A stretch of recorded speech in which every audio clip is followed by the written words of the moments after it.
health economy. Some of this will really be actual economics. Most of this will not be actual economics.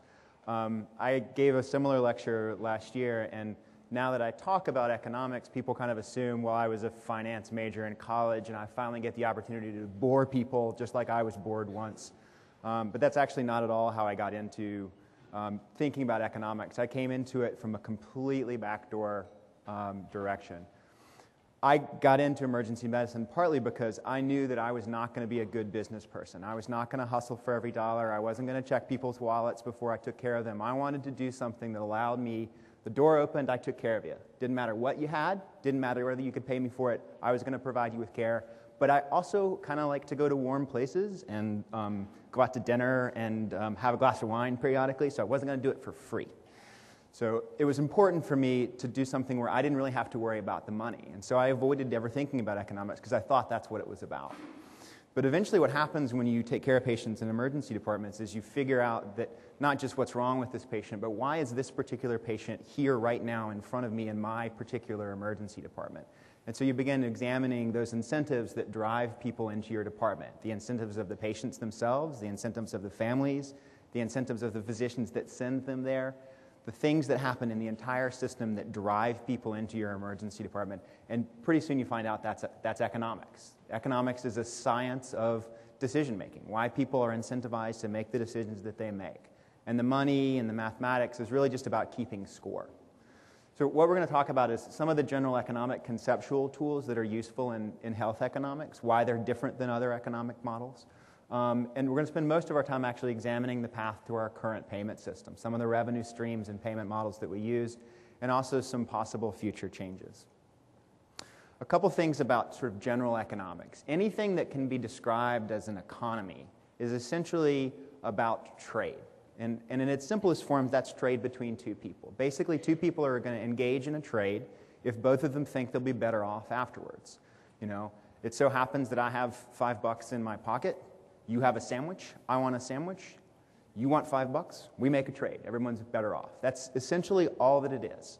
And everything else is just sort of mathematically modeling that exchange. So the exchange and economic growth of any economy, whether that's a healthcare economy or a general economy, is really whether or not you and I can agree that that $5 is worth that sandwich, right? Obviously it's a piece of paper, it's not necessarily worth anything, but we all kind of agree that that's a way that we can translate the value of something into some future exchange, right? We all rely on this national currency to allow some exchange, and that's essentially what this fundamental theorem of exchange is. And the entirety of an economy doesn't depend as much on natural resources or the number of people involved as much as it relies on people being able to rely on that fundamental theorem that what they're going to exchange has a certain value. The sort of classical understanding of an economics is that purely rational actors will make decisions based purely on the sort of best utility for themselves, right? Like, I understand all of the features of this decision-making process, and I'm going to make a purely rational decision about this. No one actually behaves this way, right? I mean, when was the last time you sort of examined all the features that go into a decision before you made it? Most of the time, people actually respond on a much more gut level. And so there's this change from neoclassical or classic economics into behavioral economics, which is that essentially you make decisions that are based on how you feel about things. And particularly in health economics, no one has all the information, right? To assume that you, the physician, have all the information is just hubris, right? You have a lot of information to make decisions with, but certainly not all of it. To expect that a patient has all the information that they need to make decisions is completely ridiculous. So what exactly is it that we're talking about? You know, the money that we're actually talking about. Well, how much is it and where is it actually spent? So from 2010, this is actually still an estimated number. 2008 is the last year we actually have like actual data. They're still predicting how much money we spent last year. So $2.6 trillion. You'll notice that it's rounded off to the hundreds of millions, which is actually a little bit more precise than the federal government does. The federal government actually rounds this budget off to the billions of dollars. But you'll see that most of it's actually spent in hospital and physician costs. The hospital's the big place where money gets spent. And then breaking it down further, you'll see that research constitutes a pretty small number. Public health, which actually drives a lot of people's good outcomes, actually a pretty small number. But the number that we eventually arrive at is this $8,400 per person spent on healthcare in the United States. So that's the number that we always compare to other countries on. This is how much we spend per person in the U.S. For 2011, the prediction is actually $8,800. It's a little bit higher than this. So this is what it would be if it were evenly distributed amongst 310 million Americans. But everybody knows that that's not evenly distributed, right? Health expenditure is concentrated in very particular ways. So the top 10% of people are about 64% of the spending. So this isn't intended to point out that there's some sort of injustice in the system. This is to point out that in any given year, someone may fall into this category where suddenly they have to come up with $187,000 for their medical expense. Now, it's true that some people actually stay in this high-cost group all the time, but, you could get hit by a bus. You could get cancer. There's no way that you, an individual, can predict what's going to happen to you. And so we sort of all enter into this pool with the understanding that one of us might have to come up with $187,000 to pay for our health care next year. You'll notice that actually, for most people, there's really not that much cost in the system. These are young, healthy people who don't have much cost. They don't spend much money. And so a lot of what we talk about in sort of deriving healthcare costs are these people. A, how to do this cheaper, and B, how to keep these people more like these people. So we talked before about what all this money is, like where it's spent. It's spent in hospitals, it's spent by doctors. Where does it come from?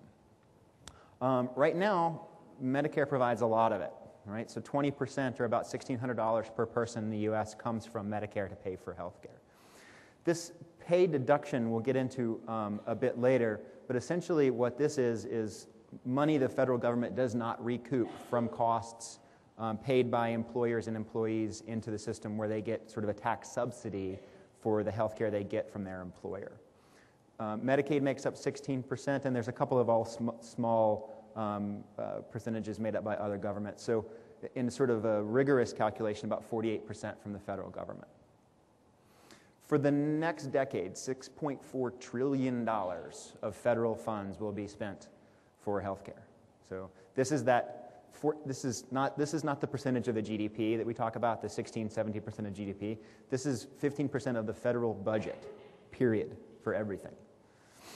34%, and this has actually been a relatively stable number over the last few years, 34% from employers. Again, this tax subsidy shows up. And so private is sort of in quotation marks because not all of this private money is really private. Again, when you have employer-based insurance, your employer counts as compensation the money they pay for your health insurance. You, as their employee, do not count that as compensation. Nobody pays tax on it. This is essentially a subsidy that the federal government sort of pays into the system. It's actually on the order of about $200 billion a year. It's larger than the mortgage deduction. So this is, again, that number, $84.59 per person. So this is how this has happened. In 1966, see these little tiny slivers right here, the little orange and purple slivers here that are like total up to about 7%? That was Medicaid and Medicare in 1966, the year after it was signed into law. And back at the time, 41% of people were paying their medical costs out of pocket, right? Well, we're talking about $45 billion, right? 41% of $45 billion is way less than the now 11% of $2.6 trillion, right? By an order of magnitude. It's about 10 times increased the actual dollar figure, but the total percent that's out of pocket has gone down considerably, right? And these, over the time from 1966 to 2010, have grown considerably. While private insurance has increased some, essentially the big shrinking area was the area of out-of-pocket costs. And this out-of-pocket cost does not include insurance premiums. So what was it that happened? July of 1965 when Medicare and Medicaid were created. So Lyndon Johnson, as the president at the time, took advantage of a very narrow window of opportunity to get passed a legislation that wasn't as popular as you would imagine it to be, right? I mean, this is one of the major reformers of how the entire federal system works. This shapes the way that the U.S. behaves. And there was a relatively narrow window of opportunity to do it, and he pushed it through, partly because he was a tough son of a bitch. And he had managed to manipulate the Senate in his corner for years. And he was just sort of a master manipulator. And when a narrow window of opportunity came along, he got it done. And then when they signed it into law in July of 1965, he enrolled former President Harry Truman as the first enrollee and gave him a Medicare card, and then enrolled Mrs. Truman as the second Medicare enrollee. So how did this come about? How is it that there existed in 1965 the preconditions to establish Medicare and Medicaid? Well, what had happened was the development of the high-technology, high-cost medical system that had primarily third-party payment, right? In 1900, an exceptionally high bill for medical care was about $200. And, you know, that's a lot of money in 1900, but most people were paying that out of pocket. In 2010, 97% of hospital costs are paid for by a third party, right? Very, very few people actually are paying a hospital bill. Many people are charged a hospital bill for out-of-pocket, but very few people are paying a hospital bill out of pocket. So this third-party payment system allowed basically costs to shift from the purchaser to some other entity. And then there was a significant increase in life expectancy. In 1900, the life expectancy in the U.S. was 49. Okay? By 1950, it was more like 68. Now it's more like 78. And all of that change is really not about young people, you know, living to 12 and 14 more. Most of that change is in people who are older, people who are 50 plus to now this enormously growing population of the 85 plus, right? So there are these people who fall into this category of people who qualify for Medicare. And then there was perceived to be a market failure, right? We had, over the preceding years, developed this third-party payment system that allowed a lot of people to get their care paid for by health insurers, but there were some people who just were not available to be in the market. And most of those people were the 65 plus. Essentially, if you have your health insurance paid for by your employer, particularly in the setting in which you're getting that paid for in pre-tax dollars, right? Your employer's paying your health insurance premiums. They're not counting it as compensation. You're not receiving it as compensation. Those are pre-tax dollars. If you're buying health insurance on an open market, you're doing it with post-tax dollars. You're actually economically disadvantaged if you're purchasing in that situation. So how is it that this works? So patients here who are getting health care, these are the people who have $5 and want a sandwich. But they don't, generally speaking, just purchase their insurance or their care directly from hospitals and doctors. They're paying premiums and taxes to insurance and government and managed care, and then those people are paying reimbursements to hospitals and doctors who are providing services back to patients. The benefits to all of this are some of them fairly clear, some of them less clear. Obviously, for insurance companies, there are some for-profit providers out there, and they can get into this business and stay in the business for profit. For patients, there's the benefit of risk pooling. There's the benefit of saying, it may be that I'm going to be that person who requires $187,000 in health care this year, and I need to put myself in some situation where that's not going to bankrupt me and my family. For hospitals and doctors, it provides a reasonably secure source of reimbursement. Prior to 1965, a lot of the care that was provided to people over the age of 65 was actually charitable care given by physicians. Physicians wanted Medicare because it paid them reliably for people they'd previously been taking care of for free. Now, it hasn't, been perfect in its institution, but it was a thing that was encouraged by physicians. So, insurance, third-party payment, affects the way in which people consume care. This is the Rand Health Insurance Study, which was done in the mid-'70s to examine the ways in which funding by a third party would affect people's health behavior. So they enrolled about 8,500 patients into several different urban areas. Washington State, South Carolina, Georgia, a handful of rural areas as well, and put them in a sort of a bunch of different modalities of third-party payment. Going from essentially full coverage where there was no deductible, no co-payments, no nothing, you basically showed up, the insurance company took care of everything, to what was supposedly a zero co-payment, although it was technically a 5% co-payment. And what they found was that as co-payments increased, medical visits and costs decreased. Basically, the uninsured didn't get care. And if you had full coverage, you got more care. And in converted to year $2,000, if you had full coverage, you spent $2,300 in healthcare that year. And if you didn't have coverage, it was $1,300. These people were age matched for medical conditions, everything. They had the same problems, essentially, and they spent $1,000 more in care. So this demonstrates the concept of moral hazard and what's called welfare loss in an insurance system. Moral hazard is essentially that behavior which would cause someone to get more care than they would get if they were completely uninsured. Basically, by removing the direct, I have $5, you have a sandwich transaction, it allows people to say, well, someone else is paying for this, and so price no longer matters to me. If price matters for you a whole lot, you're paying for it out of pocket, you will not consume as much. Okay? This is moral hazard. The difference between these two things, the $1,300 and the $2,300, is called welfare loss. Okay? Welfare loss is assuming that these people have the same health outcomes, this $1,300, they do just as well. You spent $1,000 that you didn't need to spend, that's welfare loss. And so one of the things that people are looking for aggressively in the current healthcare economy is where is their welfare loss? Where are there places where we are spending money we don't really need to spend? This is hard to figure out, actually. One really interesting little sidebar in this particular study was this number 5 thing, which was essentially designed to demonstrate whether inpatient services and outpatient services are substitutes or complements. Okay? It's an economic term about two different things that are similar services. We'll talk at the end, we talk a little bit about some economic features about what exactly substitutes and complements are. They found that the major drop in cost for this was actually not all the way to the uninsured. It really just requires a little bit of incentive of price in your own pocket to determine whether or not you're going to consume care.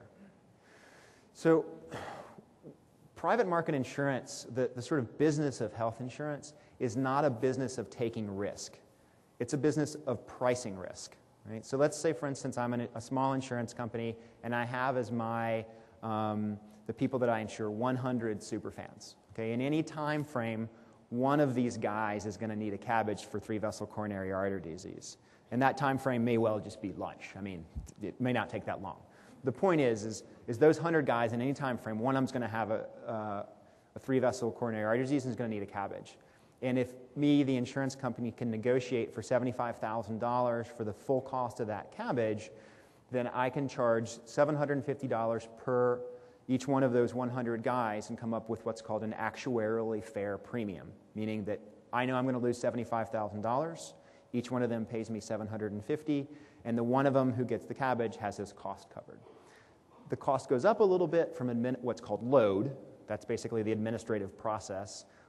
In insurance companies in the U.S., that's on average about 11%. That's just the bureaucracy of running an insurance company. Profit taking. And then the actual, maybe you're not right. Maybe it won't be one guy during lunch, but it'll be 2 guys during lunch. And so you have to build in some contingencies. But you can see fairly quickly how the $75,000 cost turns into something larger than that.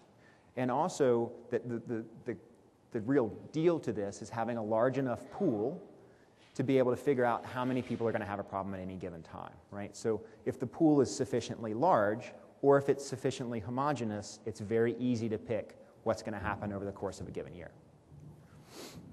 So the entity Blue Cross and Blue Shield that has grown up since the 1920s started in Texas and now insures about 1/3 of all Americans. And these two entities actually did not come about as insurance companies trying to make a profit. They came about because Baylor University made a contract with the local teachers union to say if you pay us $6, 50 cents a month, if you have a medical problem, you can spend 21 days in Baylor Hospital.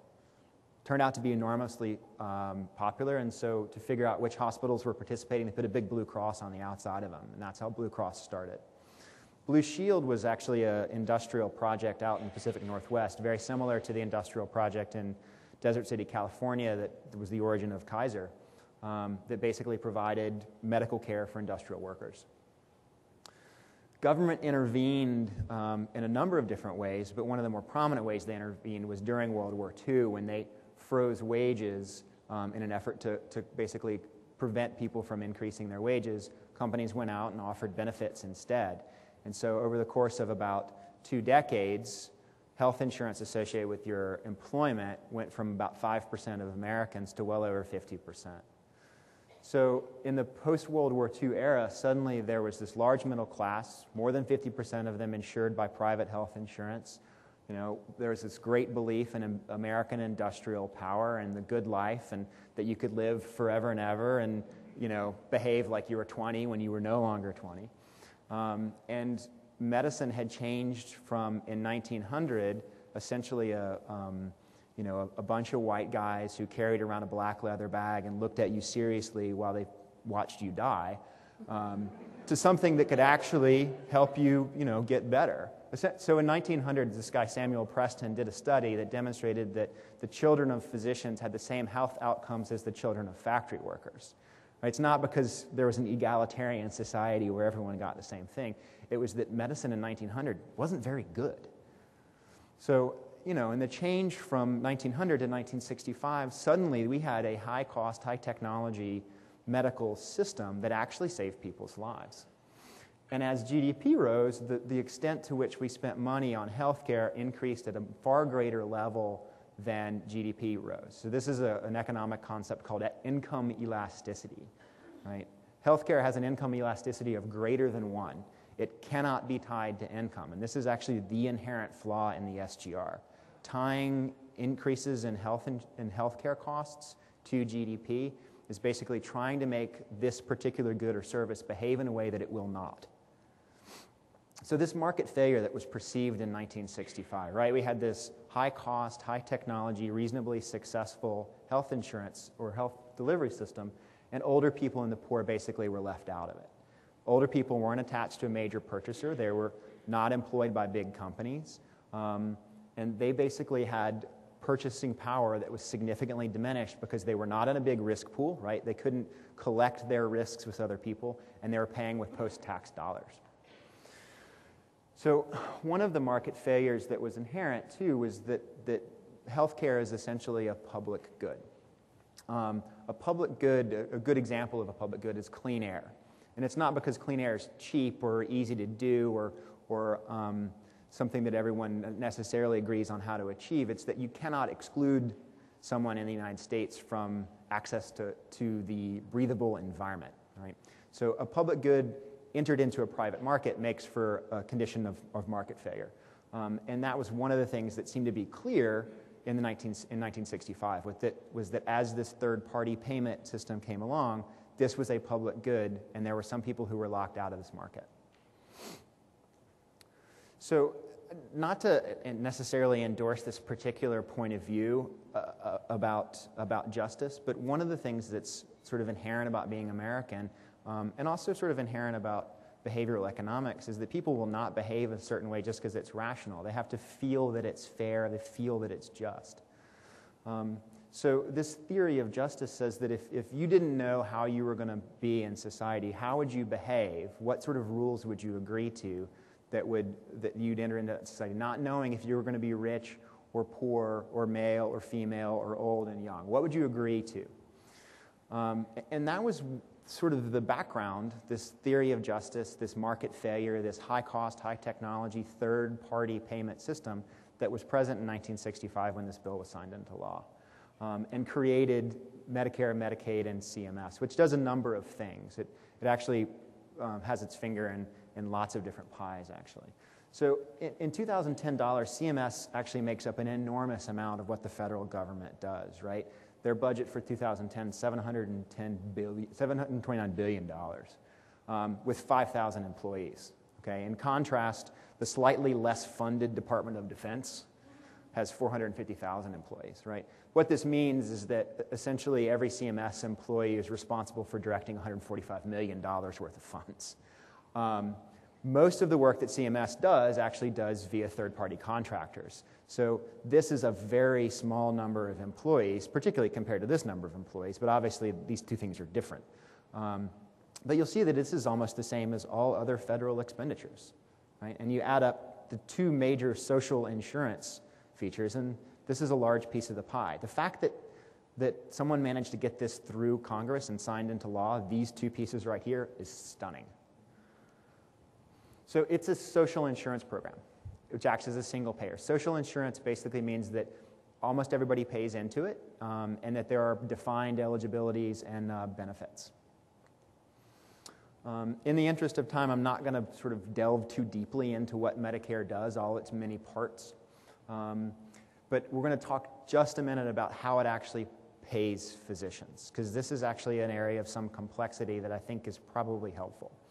When it was first adopted, there was this usual, customary, and reasonable fee structure, which basically meant as long as it was about the same cost as it was last year, and it was less than 75% of the kind of neighborhood of physicians around you, or it was reasonably more because your patients were sicker, we would pay it. That was what the fee structure was.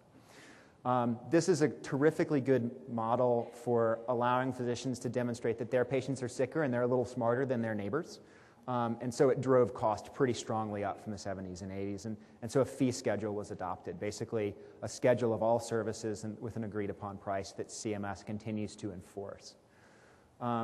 It's based on this resource-based relative value scale in which a fee is concluded from a relative value unit that's determined by a CMS Common Procedure Coding System, or CPT, times a conversion factor. The AMA has a trademark on CPT, and they generate about $70 million worth of revenue from that trademark every year. So the conversion factor is the thing that's actually that's tied to the sustained growth rate formula. The previous sort of metric was the Medicare Economic Index and performance adjustments and a bunch of other things, but the sustained growth formula was actually an attempt to tie reimbursements to GDP, basically via a legislative mechanism. And the way that this whole reimbursement thing ties together is relative value units, which are supposed to be about sort of physician work, the cost of training, the cost of your facility, the cost of your medical liability insurance, and some geographic practice conversion. For the sake of example, this is my CMS carrier locality. This is the District of Columbia, 1220201. A level 4 ED visit in 2010 for, this is CPT code 99284. You'll notice it's a fairly complicated calculation to come up with a dollar figure. This is what it is for 2011 with the conversion factor that's currently in place and frozen through January of 2012. There was a small increase in physician expense and medical liability to come up with this RV of 3.66 and this conversion factor of 36 to give you this dollar figure. If you use the conversion factor that is associated with the SGR, it's 25, and that 127 turns to 93. Okay, this is where the 30% drop is. Okay, this is the actual economics of how this 30% comes about. So in my ED, 85,000 visits a year, that drop is $1 million in lost revenue. That's my ED alone. Now, I don't know how well all of your EDs are doing, but $1 million of lost revenue from a single code is probably going to crush us. I don't know if we can handle that. And, you know, we are the safety net hospital for this city. There are a couple more aspects of Medicare, but again, sort of we'll skip those for the things that are probably more interesting to you. How many of you knew that you were being paid by Medicare now, currently, as a resident, right? So this is what matters to you, right? CMS writes your paycheck. Wages and benefits for U.S. residents, which was a not totally insignificant number, but I'm sure many of you would like to see it quite a bit larger. And also not just directly to you, but to hospitals. And that number's been frozen since 1996. So if your hospital has taken on more residents, it's because your hospital's paying for them out of pocket, which is what they used to do. Prior to 1965, funding for residency education came from the hospitals themselves. They paid residents poorly and allowed them to live there. and in a sometimes supervised environment allowed them to learn how to practice medicine. So the benefit for the U.S. population is fairly clear. Actually, the wages that they pay and the subsidies that they give to teaching hospitals change teaching hospitals from places where residents learn largely unsupervised to a place where actually care is quite good, and in most places better than you can get in any of the surrounding areas. The other program that CMS administers is Medicaid, which is a means-tested, needs-based health insurance program. It's primarily children. The blind and disabled here, the 17%, actually includes children that are blind and disabled as well, so it's quite a bit more than 50% that are actually covered by Medicaid.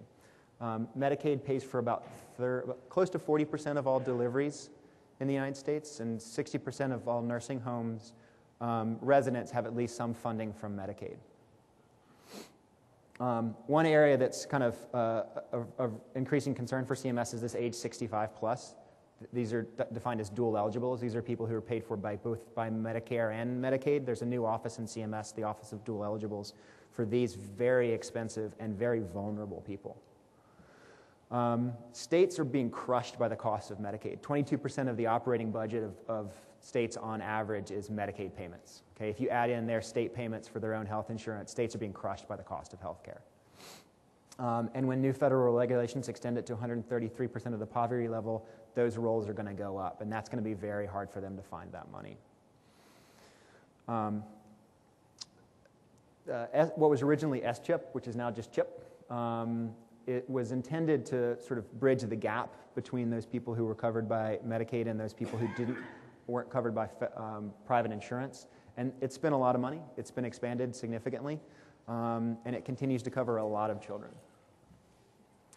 So that was kind of a quick trip through the pathway of how it is that we came to our current system.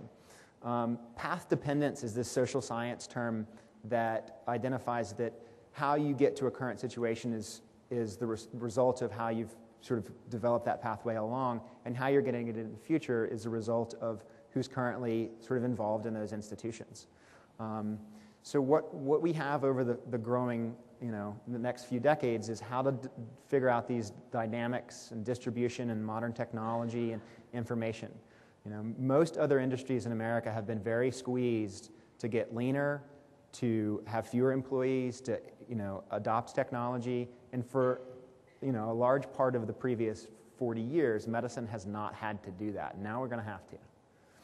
So the conditions of change are certainly upon us. We certainly have widespread public attention and political attention, and there are champions of this plan and that plan all over the place. Whether or not there's a plan that's agreeable to everybody is a harder thing. This is kind of the last point that I'm going to make, and it's the most heavily economic one. There's this concept called the health production function. All right, so in this particular schema, H is health, either the production of or preservation of health. M is the amount of money you spend on it, and G is this kind of complicated modifier that turns money into health or health preservation. And it's actually a sort of complicated thing, right? You have the money you spend in the emergency department and the value you get out of emergency departments sort of multiplied or as a function of all these other inputs, right? Of outpatient services, of inpatient services, of whether or not you smoke cigarettes or not, all these sorts of things. The money that we spend here, this MED, just under 2% of the total, right? So this 2% is a sort of, it's a funny number, right? So one of the things you can say is this 2%, we're taking care of 124 million patients per year in our emergency department. We're generating a lot of health, a lot of H. This modifier, this G right here, is a very powerful thing. It turns, this $47.3 billion into a lot of preserved health. The other problem with 2%, though, is that 2% is a rounding error, right? I mean, 2% of the total cost, if you go in and say, well, we're only 2% of the cost, they're like, oh, you're right, you're only 2% of the cost. We don't care, right? So one of the things that we should probably pay attention to in our meetings up on the Hill and this week is how to point out the value of this multiplier here. What is it that we do right here that's valuable, that turns the money spent into health? And are we functioning as a substitute or as a complement to the remainder of the system, right? I talked about substitutes, like inpatient and outpatient care are essentially substitutes for each other, right? Well, in certain circumstances, ERs are substitutes for outpatient care. In some places, they're complements. In some places, they're complements for inpatient care. In some places, substitutes. And whether or not we get counted as complements or substitutes is going to make a lot of difference into how we get paid for things. If we get bundled into payment for hospital as a complement to that, our reimbursement's going to go down. If we're considered a failed substitute for outpatient services, our value is going to go down. So since we sort of straddle the inpatient and outpatient worlds, we have to make an argument that we're something different entirely, that this value here, this multiplier right here, is something unique and highly valuable.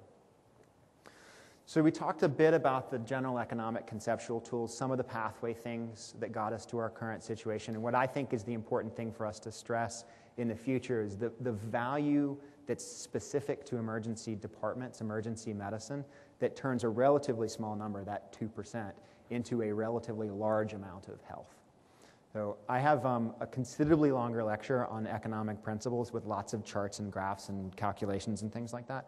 I'd be happy to talk about it with any of you. I'll be around for the roundtables and the rest of the week if you have other questions, but I'm sure that all of you want to get up and move around some. So I'll conclude there.